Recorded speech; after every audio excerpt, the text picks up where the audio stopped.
What you've just heard is one of the many deaths from the monkey, the new major motion picture from Osgood Perkins, Stephen King, and James Wan. Experience it in theaters everywhere this Friday, because everybody dies, and that's life. Let's have some fun. At T-Mobile, our critical mission is providing unparalleled 5G coverage for when connectivity is mission critical. Introducing T-Priority, America's best 5G network experience for first responders, even in times of congestion. More capacity, faster speeds, better coverage. T-Priority from T-Mobile, built for tomorrow's emergencies, ready today. Discover more at t-priority.com. For qualifying organizations on eligible rate plans, coverage not available in some areas and may be impacted by emergencies. Hey everyone, and welcome back to Big Mad True Crime, where we get big mad over true crime. I'm your host, Heather Ashley, and this week's case is one that hasn't garnered a whole lot of media attention, and I have absolutely no idea why. On April 18th, I was contacted by a handful of listeners about the same victim, and just a few hours later, I got a message from her aunt. When I went to talk to her about her niece, she referred me instead to the victim's mother, and so we talked and talked and talked. This is the story of Dystynee Avery. Small talk sucks, so let's dive in.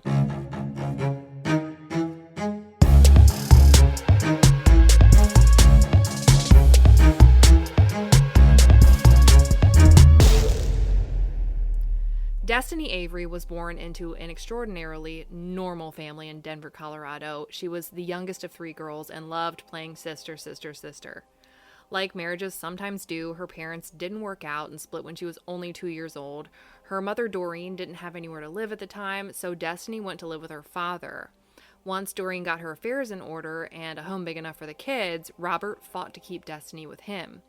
But Dystynee was a mama's girl through and through, and every weekend and school breaks just was not enough for her. When she was 14, she started regularly running away from her dad's house into her mom's, and every time he brought her back. Eventually, she told her dad that she didn't want to live with him anymore, and Doreen welcomed having her daughter, who doubled as her best friend, in the house all the time. Dystynee was described by everyone she knew as caring. That's the word I see over and over again. She was the kind of person who always wanted a friend and always wanted to be a friend. She was kind and thoughtful, but she was also incredibly independent. School was not her favorite, but she loved the friends that she made there, and she made some lasting ones. By the time she was 17, she decided school just wasn't for her, so she dropped out with plans to get her GED. She lived at home for a few months after leaving high school before noticing that her cousin in Texas was struggling to keep a job and afford reliable childcare. So without batting an eyelash, she volunteered, packed her bags, and headed south. She moved in with her cousin and became her live-in nanny. Now, I don't think the gig really paid much, if anything, but she was happy to be helping out her family, and frankly, she wasn't much of a wanter. She didn't want expensive things, she didn't want shiny cars, she was happy in the moment, and while sometimes that caused her to struggle, it was also a quality that a lot of people in her life admired her for. While in Texas, she maintained contact with a guy from high school named Damon. They talked all day, every day, and eventually things progressed into a relationship. At some point, he moved from Colorado to Moorhead, Minnesota, and when things got serious, he invited her to come up and live with him. So she did. A year after moving to Texas, she packed up and headed north. They got an apartment through Section 8, and everything was great for about 7 months, but things fell apart. Dystynee told her mom that Damon was being abusive. Damon denies it, but whatever was going on, even though her name was on the lease, she told her mom that she needed to get out. Faced with being homeless in a town where she knew hardly anybody, one of Damon's friends, 27-year-old Ethan Broad, offered to let her come live with him, so she did. And it wound up being kind of perfect. As far as anyone knew, Ethan became somewhat of a surrogate older brother to her. Even Dystynee's mom, Doreen, liked him, even though they'd never met face to face. Like I mentioned earlier, Dystynee was a mama's girl and would call home 3 or 4 times a day. When she was on speaker, Ethan would sometimes join in the conversation, and as far as Doreen could tell, he genuinely seemed to care about her daughter. Dystynee casually dated a few guys here and there after the breakup with Damon, but nothing really stuck. That is, until she was shopping at the mall one day and just so happened to meet a guy named Jordan. Dystynee and Jordan hit it off right off the bat. I mean, it was like their souls were made for each other. His weaknesses were her strengths, and her weaknesses were his strengths. Their romance was strong and fast, and before long, at the beginning of 2020, he invited her to move into his family's trailer in Fargo, North Dakota. So, for a third time, Dystynee packed up everything she owned and headed west. This sounds like a big move because it was across state lines, but it was really just a couple miles. The trailer was a packed house. It belonged to Jordan's grandmother, and aside from Jordan, his mom and his uncle also lived there. That's a lot of people and a lot of generations under one roof, and it was not always sunny in North Dakota. In late March, Dystynee and Jordan's mom got into some kind of argument, and in the midst of the chaos, Jordan's mom demanded that his grandmother kick her out of the trailer, and so she did. And once again, Dystynee was faced with the possibility of homelessness. Jordan was devastated. Doreen says that she'd never seen her daughter more genuinely happy than when she was with him, and from what I can tell, it's because from the bottom of his heart, he loved every ounce of her being. He felt helpless. He didn't want to kick her out with nowhere to go, so he asked her where he could take her, and she thought of the only reliable person she knew nearby. She asked Jordan to take her back to Ethan's apartment, and he did. Ethan had a new roommate now, a girl named Andrea, who I believe he'd gone to school with, but even with a change in dynamic, it was just like old times. Dystynee stayed in the back room with Andrea most days, sleeping on the floor. Some days, Ethan would sleep on the couch and let Dystynee sleep in his bed, and occasionally her and Ethan would stay up late watching TV or movies in his room, and she would fall asleep in his bed, but as far as anyone else knew, their relationship was totally platonic, at least in Dystynee's eyes. Jordan and Dystynee worked on their relationship short distance. They would FaceTime every day, but that got a little complicated after March 29th. That's when Ethan broke Dystynee's phone. The story was that he accidentally dropped a ladder on it. However, Ethan was happy to let Dystynee use his phone multiple times a day, either to call her mom or FaceTime with Jordan. Everything seemed to be going fine. Neither Ethan nor Dystynee had jobs. Ethan was on disability, so they just hung out together every day, watching Netflix, listening to music, and playing video games. On April 3rd, Dystynee called her mom from Ethan's phone like usual, and they talked for a while. She thought Jordan was mad at her about something, so she was a little stressed about that. She also said that she might not be able to stay with Ethan anymore. Apparently, he was a part of a program that helped people who were deemed incapable of properly caring for themselves, and Ethan had been. However, in November of 2019, that changed. They concluded that Ethan could in fact care for himself with minimal supervision, and that was somehow impacting her ability to stay with him. The details are a little fuzzy, but that's a conversation they had. But other than the few stressors in her life, her daughter seemed pretty happy overall. Little did Doreen know that would be the last time she would ever hear from her daughter. At 9:30 p.m. on April 4th, after not hearing from her daughter all day, Doreen got a call from Ethan. He was hysterical and sobbing, saying that he and Dystynee had gotten into an argument the night before, and when he woke up in the morning, all her stuff was gone and she had moved out. He was freaking out, and I mean freaking the fuck out. He went on and on about how worried he was about Dystynee and that he doesn't want to have to wind up being the person who makes the phone call to her mother that something bad had happened. I mean, Dystynee had moved out before, so no one else seemed as panicked as he was, but his panic was a little contagious. The only thing that was really concerning was that she didn't have a phone, but she did have Jordan's laptop, so she could still call her mom or Jordan or really anyone using Facebook Messenger, and she did that often. So again, everyone kind of wondered why he was losing his shit. Nonetheless, he said he was going to report her missing, and he did. There's a record that he called police the following day on April 5th and told them the same story that he told Dystynee's mom. But for whatever reason, right after he had in fact reported Dystynee missing, he called Doreen again to tell her that police wouldn't let him file the report. He says they told him that Dystynee was an adult and could do whatever she wanted, and he needed to wait a full 72 hours before she could be considered missing, which all of us crime sleuths know is complete bullshit. Jordan got the same frantic call from Ethan about Dystynee leaving in the middle of the night, and he was worried about his girlfriend, but he trusted her and figured if she left, she had a good reason, and after all, she was known for being independent. It wasn't until the next day, when Ethan's versions of events started to change, that he felt like something wasn't right. By the fourth time Ethan changed his story, and a full 24 hours without hearing a single word from his girlfriend, Jordan was convinced that something had happened to Dystynee and that whatever it was, Ethan was responsible. With that, he didn't trust that Ethan would have actually reported Dystynee missing, so on the 6th, he went ahead and filed a missing persons report himself.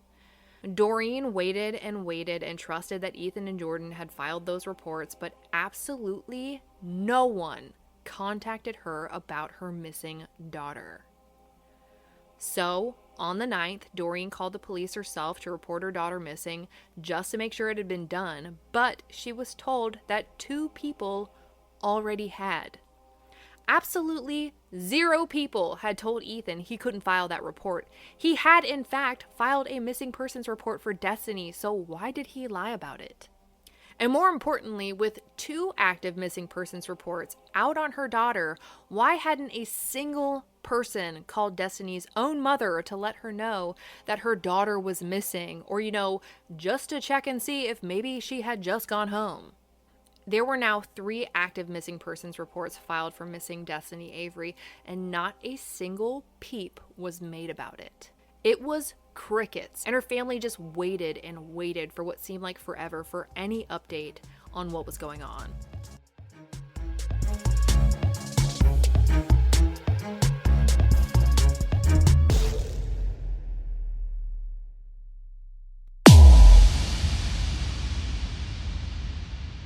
On April 17th, more than a week after Doreen reported her daughter missing, and a week and a half after both Ethan and Jordan had, she finally gets a phone call from a detective who says he's investigating her daughter's case, and he tells her that he believes foul play is involved. He didn't go into any details, but he did say that he'd call her back later that night. And he did, but Doreen had gone to bed before she got the call, so she woke up to a voicemail from the detective telling her to give him a call back. When they spoke later that morning, she never could have imagined the horrific and crumbling betrayal that would cause her entire world to come crashing down around her. On the morning of April 18th, the detective investigating Dystynee's disappearance told Doreen that Ethan Broad, Dystynee's best friend and surrogate brother, had been arrested and charged with her murder and was being held on a $1 million bond. Not only had Ethan been charged, but he had told police that he did, in fact, kill Dystynee. If your head's spinning right now, it's okay because I'm pretty sure all of ours are.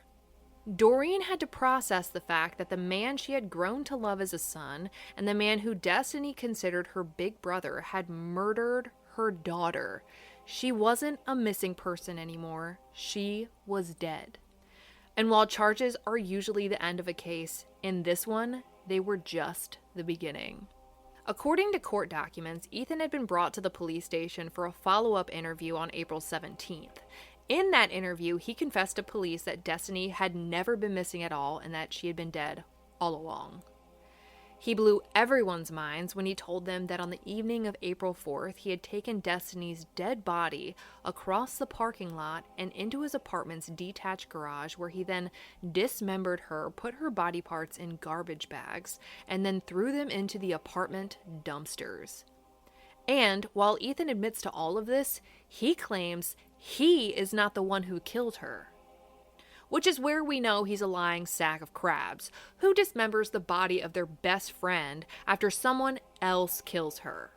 He tells police that his roommate Andrea's boyfriend is the one who actually killed Dystynee, claiming that David hit her over the head with a lead pipe, because who doesn't have lead pipes hanging around, and then slit her throat. He adds that Dystynee was both in the bathroom and in his bedroom when she died. I was unaware that you could die in 2 different places at once. Regardless of the fact that none of the story makes any sense, Ethan goes on to claim that some of David's friends are the ones who moved Dystynee's body from his apartment to the detached garage, and it's in that garage where they allegedly told him that he was the one who needed to, quote-unquote, cut up the body and dispose of it. Unfortunately for Ethan, his apartments had security cameras. A little before midnight on April 4th, CCTV catches Ethan, and only Ethan, dragging a large blue tote from his apartment building and to his garage. When confronted with this, he changed his story. This time, he's like, okay, I killed her, but it was in self-defense. Let me paint you a little picture here. Dystynee was around 5'3" and just over 100 pounds soaking wet. Ethan, on the other hand, is one of the single largest human beings I have ever laid eyes on. And I'm not talking like pro wrestler big, I'm talking Shrek big. Dystynee couldn't hurt him if she tried, and as far as I can see, she never did, and I don't think she would because I think she was afraid of him. After all this happened, some stories started to come out about things she confided to family and friends. Dystynee's mother's best friend called her and told her that when Damon and Dystynee were living with Ethan, he reportedly got so mad at her about something that he forced her to drink fingernail polish remover and then doused a rag with it and held it over her nose and mouth until she passed out. Dystynee's own mother says that after she moved out the first time she was living there and before she went to live with Jordan, Dystynee had gone to Ethan's house to hang out one night, and when she went to leave, he got upset. So upset that he either hit or kicked Dystynee in the back, leaving a bruise. When her mom asked her about it, Dystynee was pretty passive, like it wasn't a big deal, which has me wondering, had he groomed her into convincing her that she needed him? Had he purposely become someone this 19-year-old had to rely on so that when she did need him, he could take advantage of her knowing she felt like she had nowhere else to go? That accidental phone breaking is starting to seem a little less accidental and more like he wanted to make sure Dystynee needed him. And those times where they fell asleep in his bed watching TV are starting to seem like maybe there were more feelings on Ethan's side than Dystynee realized. Now that we've covered Ethan, let's move on to police's interactions with Ethan's roommate, Andrea, the girl Dystynee shared a bedless room with.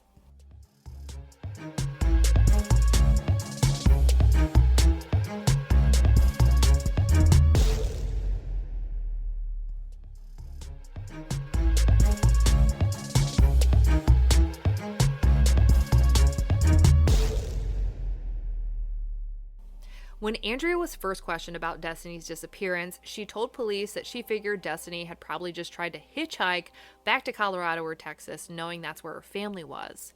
Eventually, after Ethan confessed, police took Andrea in for a follow-up interview, and she too changed her story. Instead of claiming she didn't know where Dystynee was or that she assumed she was hitchhiking across the country, she says that she was actually inside the apartment when Dystynee was murdered.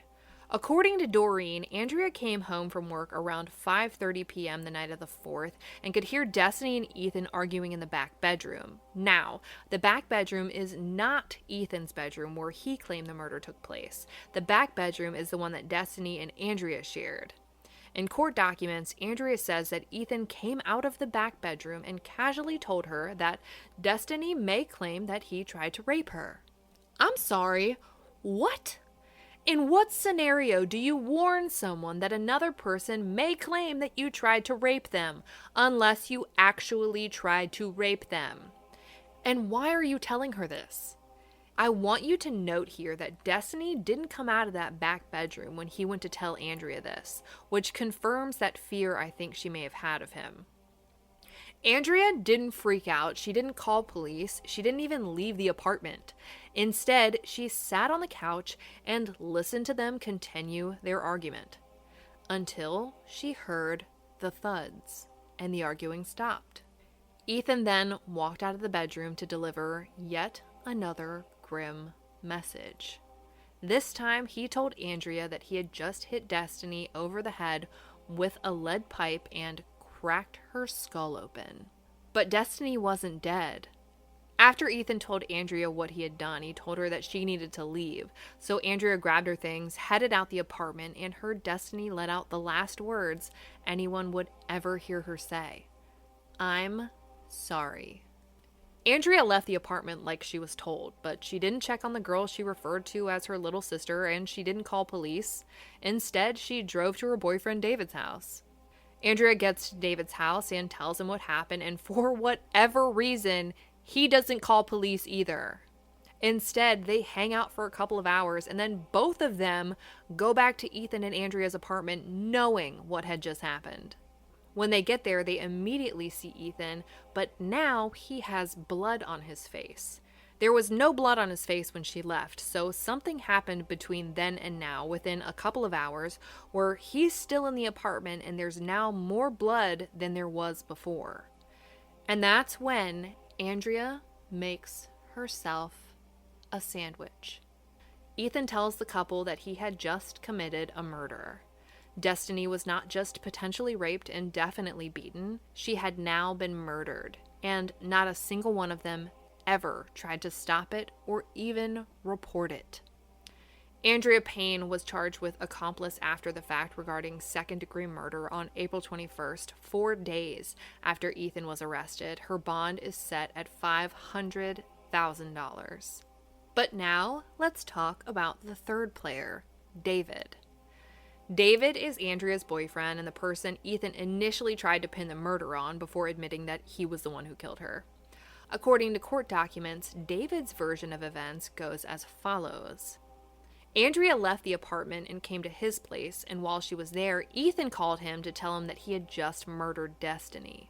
Him and Andrea then head over to the murder scene where he claims Ethan and his girlfriend told him to find Dystynee's computer, which actually belonged to her boyfriend Jordan, and to destroy it because it could be traced. So he did. One of the two, either Ethan or Andrea, grabbed the computer, put it into a bag that belonged to Dystynee along with a fake gun which was randomly thrown into the report, and handed it over to David to destroy. That night, David, being the dumbass he is, Googles how to wipe a computer clean on his own personal phone, and then followed those instructions. Here's to hoping criminals never get any smarter.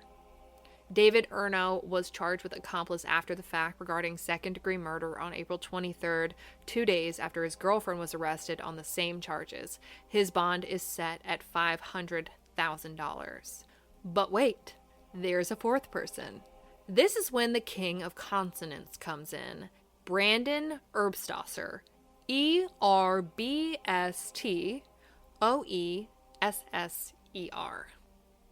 It wasn't until police were doing their follow-up interview with Andrea that anyone even knew Brandon existed.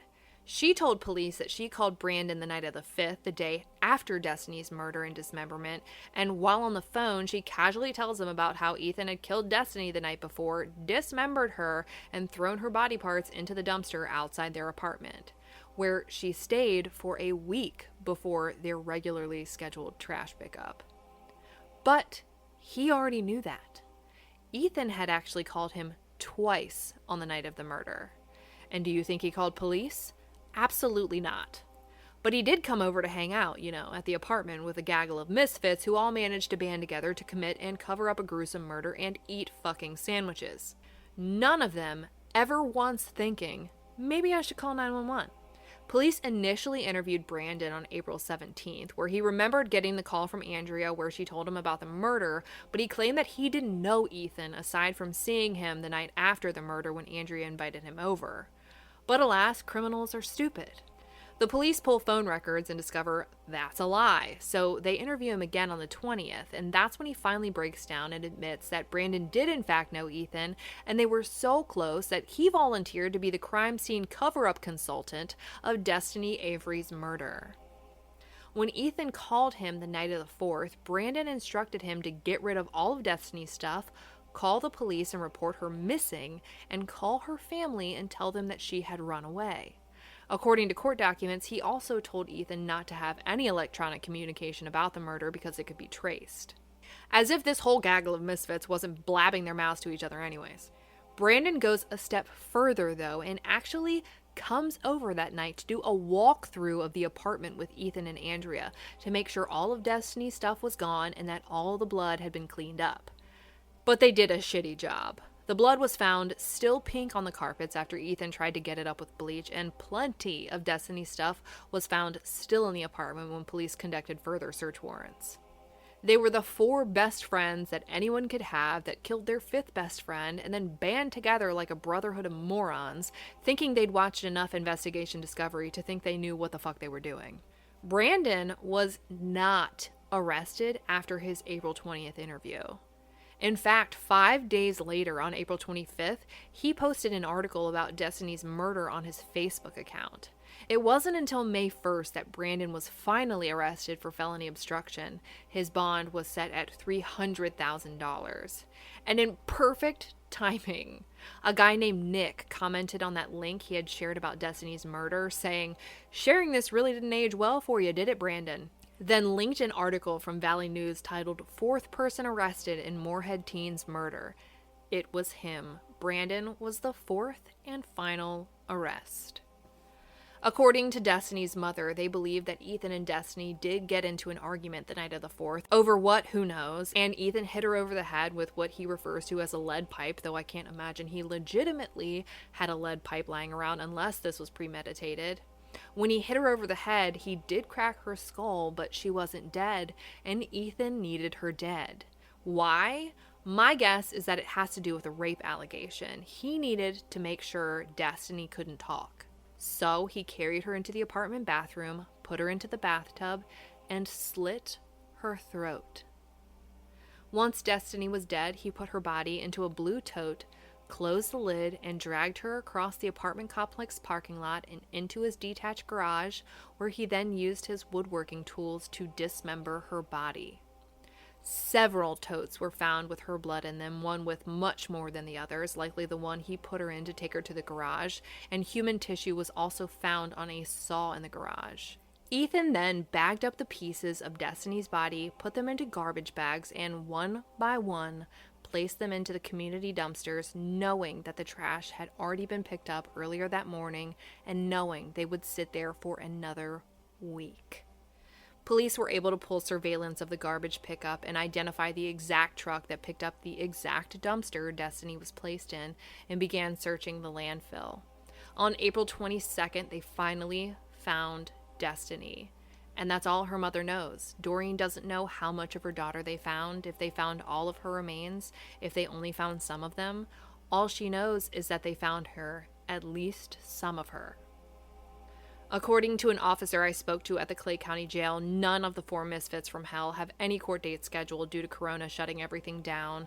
And I'm going to go out on a limb and say that none of them can afford their bond, so they'll sit and wither away in a jail cell until their court dates can be scheduled. I will update you with any and all new information that comes up for this case. Dystynee deserves justice, and her mother, father, stepfather, and sisters deserve some peace in getting that for her. For all photos pertaining to this case, check out Dystynee's highlight at the top of my Instagram profile at @BeHeatherAshley. If you like your podcast ad-free, head over to our Patreon at patreon.com/BigMadTrueCrime, where for just $1 whole a month, your episodes are totally ad-free. If you need more episodes in your life, for just $5 a month, you get a bonus episode on the first Monday of each month. All your episodes are ad-free. And you'll also receive a forever discount code for all your Big Mad True Crime merch. And of course, anytime you sign up, you get instant access to all previous bonus episodes. I'll be bringing you a brand new case a week from today, and I cannot wait. But until then, we out.